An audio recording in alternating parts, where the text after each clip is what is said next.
नमस्कार, आप देख रहे हैं जनभावना टाइम्स। आपके साथ मैं हूं अंकिता। लोकतंत्र के मंदिर यानी कि संसद में हमले के चारों आरोपियों को पुलिस ने बिना देरी के पकड़ लिया था। इस मामले में 5 लोगों की गिरफ्तारी हो चुकी है और मुख्य आरोपी और षड्यंत्र का मास्टरमाइंड ललित झा को पकड़ने के लिए पुलिस तेजी से काम कर रही है। 13 दिसंबर को संसद के अंदर ही नहीं बल्कि बाहर भी इन लोगों ने हंगामा मचा दिया। ये सब तब हुआ जब लोकसभा की कार्यवाही चल रही थी। तभी दर्शक दीर्घा से 2 लोग सागर शर्मा और मनोरंजन डी सदन में भीतर कूद जाते हैं, जहां पर सांसद बैठे हैं। इन लोगों ने नारेबाजी करते हुए कलर स्मोक निकाल लिया और देखते ही देखते पूरे संसद में पीला धुआं तैर गया। कुछ सांसदों ने इन्हें पकड़कर सुरक्षा कर्मियों के हवाले कर दिया, तो वहीं संसद के बाहर भी इन्हीं के 2 और सहयोगियों को नारेबाजी करते हुए और कलर गैस उड़ाते हुए पकड़ा गया। ये लोग थे अमल शिंदे और नीलम देवी। पुलिस ने बताया कि इस घटना की प्लानिंग 6 लोगों ने मिलकर की थी और खासकर 13 दिसंबर के दिन को चुना गया था, क्योंकि इसी दिन यानी कि 13 दिसंबर 2001 को 22 साल पहले भी कुछ आतंकवादियों ने संसद में हमला किया था, जिसमें 9 लोग शहीद हुए थे। हालांकि जवाबी कार्रवाई में 5 आतंकियों का भी खात्मा कर दिया गया था। इस दिन की प्लानिंग मास्टरमाइंड ललित झा ने की थी, लेकिन सबके जहन में सवाल है कि आखिर ये लोग कौन हैं। तो आइए आपको एक एक की कुंडली बताते हैं।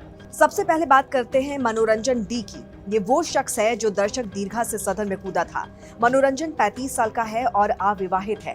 मनोरंजन इंजीनियर है और उसके पिता किसान हैं। मनोरंजन के पिता देवराज ने बताया कि वो कॉलेज में छात्र नेता भी रह चुका है, लेकिन उसकी विचारधारा का किसी को नहीं पता है। ये नहीं पता। मनोरंजन के पिता ने बताया कि 4 दिन पहले वो बेंगलुरु के लिए कहकर निकला था। वो बेंगलुरु क्यों गया या बेंगलुरु से कहीं और गया, इसकी जानकारी नहीं है। आपको बता दें कि वो बेंगलुरु में एक आईटी कंपनी में नौकरी भी कर चुका है। उन्होंने बताया कि मनोरंजन किताबें पढ़ने का शौकीन है और स्वामी विवेकानंद की किताबें खास तौर पर पढ़ता है। वहीं एक और बात निकलकर सामने आई है और वो ये कि मनोरंजन के सांसद प्रताप सिम्हा से अच्छे संबंध हैं। इन्हीं के विजिटर पास पर ये आरोपी लोकसभा पहुंचे थे।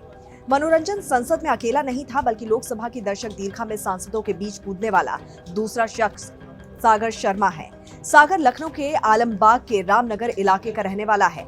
12वीं पास सागर रोजी रोटी चलाने के लिए ई रिक्शा चलाता है, तो वहीं सागर के पिता कारपेंटर हैं। पुलिस ने जब उसके घर जाकर पूछताछ की तो सागर की मां ने बताया कि वो घर से प्रदर्शन में शामिल होने की बात कहकर निकला था। तभी पता चला कि सागर 2 साल तक बेंगलुरु में भी रहा है, लेकिन परिजन ये नहीं बता पाए कि बेंगलुरु में सागर करता क्या है। ऐसे में आशंका है कि बेंगलुरु में ही सागर और मनोरंजन की मुलाकात हुई होगी। वैसे सागर यूपी के उन्नाव जिले के सोहरा मऊ का मूल निवासी है। तीसरी आरोपी है नीलम देवी। ये वही आरोपी है जिसने संसद के बाहर कलर स्मोक छोड़ा और नारे लगाने लगी। नीलम हरियाणा के जींद में उचाना के एक गांव घूसो खुर्द की रहने वाली हैं, जो टीचर बनना चाहती हैं और वो नेट क्वालिफाई कर चुकी हैं। इतना ही नहीं, नीलम ने बीए, एमए, बीएड, एमएड, एस्टेट, एमफिल भी किया है। हरियाणा सिविल सर्विसेज की तैयारी कर रही हैं, राजनीति में इंटरेस्ट रखती हैं और किसानों से लेकर छात्र आंदोलन में बढ़ चढ़कर हिस्सा ले चुकी हैं। वहीं संसद के बाहर उसके साथ पकड़ा गया दूसरा आरोपी, जिसका नाम अमोल शिंदे बताया जा रहा है। इसकी उम्र 25 साल है। अमोल शिंदे महाराष्ट्र के लातूर के जरी का रहने वाला है। उसके परिवार में माँ बाप और 2 भाई हैं। ये सभी मजदूरी करते हैं। अमोल सेना में भर्ती की तैयारी कर रहा था और अपना खर्च चलाने के लिए मजदूरी करता था।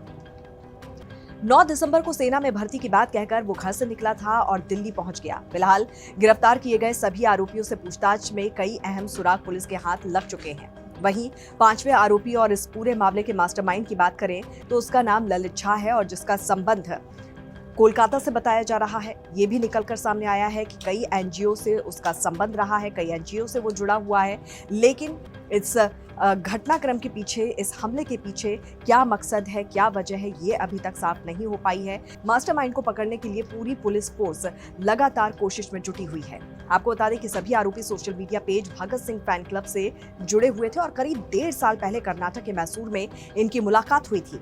फिर बेंगलुरु से आए मनोरंजन ने मार्च में बजट सत्र के दौरान विजिटर्स पास लेकर संसद भवन की पूरी रैकी की थी और इस तरह से इस पूरे घटनाक्रम को अंजाम दिया गया। इस पर आपकी क्या राय है, जरूर बताइए।